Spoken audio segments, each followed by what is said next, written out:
మాటలు వస్తలే, ఏం మాట్లాడాలో మాటలు వస్తలే. ఇంకేమనాలి వీళ్ళను? గింత జరిగిన తర్వాత రాష్ట్రం మొత్తం చీ తూ అని వీళ్ళను ఉమ్మేసిన తర్వాత కూడా ఇంకా మా కౌన్సిలర్లను 14 మందిని మేమే కిడ్నాప్ చేసినామని చెప్పి పిటిషన్లు తీసుకొని మా మీద కేసులు పెట్టాలని, ఆ కౌన్సిలర్లను ఎత్తుకురావాలనే కుట్ర పోలీసు వాళ్ళు చేస్తుంటే మీరు పోలీసు వాళ్ళ మిమ్మల్ని ఏమనాలా? మీకేమన్నా ఉందా అనే? అసలు డిపార్ట్మెంట్ ఇజ్జత్ తీస్తుర్రా మీరు కొంతమంది పోలీసు వాళ్ళు వచ్చి. ఒక్క మున్సిపాలిటీ కోసం డీజీపీ శివధర్ రెడ్డి గారిని నేను రిక్వెస్ట్ చేస్తా ఉన్నా, మీ పోలీసు వాళ్ళు ఇక్కడ చేస్తున్నటువంటి వ్యవహారాన్ని గమనించండి. మరి ఇది మీకు తెలిసి జరుగుతుందా, మీకు తెలియక జరుగుతుందా? డిపార్ట్మెంట్ పరువు పోతుంది, పోలీసుల పరువు పోతుంది. పోలీసులు కాంగ్రెస్ పార్టీ ఏజెంట్లు అయిపోయారు. కేతన్పల్లి మున్సిపాలిటీ ఎన్నికకు సంబంధించి మంచిర్యాల జిల్లాలో సిగ్గుమానం పోతుంది పోలీసు వాళ్ళది.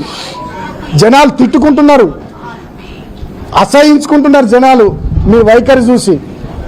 గింత జరిగిన తర్వాత ఇలా నేను జైలుకి వెళ్ళి బయటకు వచ్చిన తర్వాత కూడా ఇప్పుడు నాకు లేటెస్ట్గా అందిన వార్త ఇది.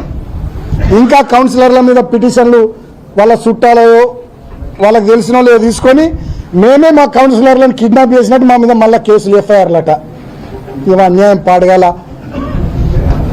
ఇక గింత జరిగిన తర్వాత ఇంకేముంటుంది? ఇక ఎటు పోతుంది ఈ ప్రాంతము, ఎటు పోతుంది ఈ రాష్ట్రము, ఏమనుకోవాలిగా?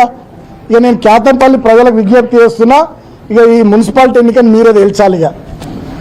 ఇక మరి నేనేం చేయాలిగా?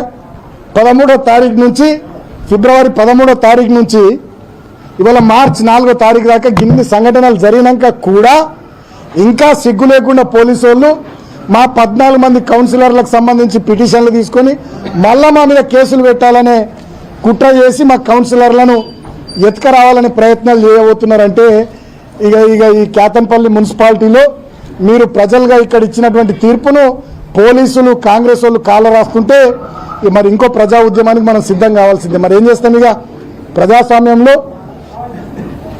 నిరసనల రూపంలో, పోరాటాల రూపంలో తప్ప ప్రతిపక్షంగా మనం ఏం చేయగలుగుతాం? వాళ్ళ చేతిలో రాజ్యం ఉంది, వాళ్ళ చేతిలో పోలీసులు ఉన్నారు, తుపాకులు ఉన్నాయి, లాఠీలు ఉన్నాయి, అధికారం ఉంది.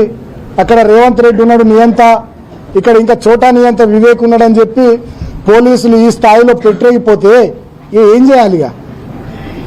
ఈ అర్థం ఉందా? ఇక ఎన్నికలకేమైనా అర్థం ఉందా? నాకు అర్థం కాదు. ఇక ఎన్నికలు ఎందుకు మరి?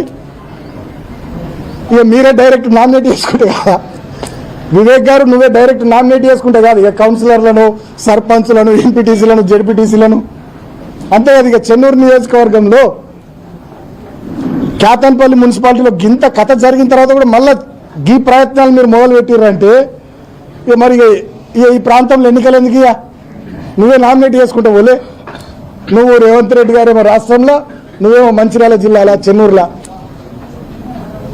ఇప్పటికైనా నేను ఇటువంటి పిచ్చి చర్యలు బంద్ చేసుకోవాలని పోలీసులను కోరుతున్నా.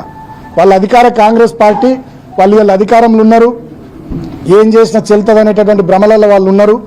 వాళ్ళ చేతిలో మీరు పావులుగా మారి పోలీసులు మరి మీ స్థాయిని దిగజార్చుకొని పోలీస్ వ్యవస్థను భ్రష్టు పట్టిస్తూ పోలీసులు అంటే ప్రజలు అసహించుకునే కాడికి తీసుకొస్తున్నారు.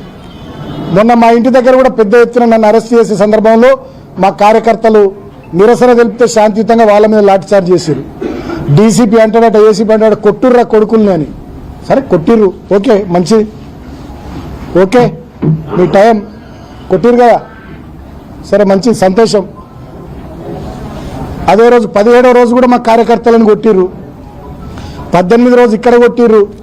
తర్వాత నన్ను హాస్పిటల్ నుండి టెస్టులు చేయించి కోర్టుకు తీసుకుపోయే క్రమంలో మా కార్యకర్తలు అక్కడ నన్ను చూస్తానికి వస్తే అక్కడ లాఠీచార్జ్ చేసి రైబీ చౌరస్తాలో, కోర్టు దగ్గర కూడా అత్యుత్సాహంతో నన్ను జైలుకు తీసుకొని పోయేటప్పుడు అప్పుడు కూడా మా కార్యకర్తల మీద లాఠీచార్జ్ చేసిర్రు. సరే ఓకే, సంతోషం, బాగా కొట్టిర్రు, బాగా కొడుతుర్రు, బాగా ఇబ్బందులు పెడుతుర్రు మమ్మల్ని.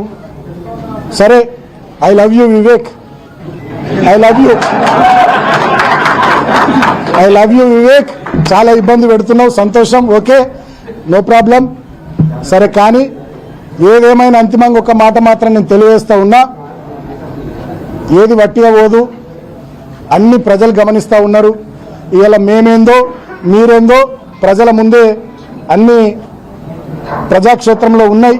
మేము ఎట్లా ప్రవర్తిస్తున్నాం, మీరు ఎట్లా ప్రవర్తిస్తున్నారో రాష్ట్ర ప్రజలు చూస్తూ ఉన్నారు, కేతన్పల్లి మున్సిపాలిటీ ప్రజలు చూస్తూ ఉన్నారు. అంతిమంగా ప్రజాస్వామ్యంలో ప్రజలు గొప్పోళ్ళు, ప్రజలు ఇక్కడ తీర్పు ఇచ్చిర్రు ఆల్రెడీ ఎన్నికకు సంబంధించి. అయినా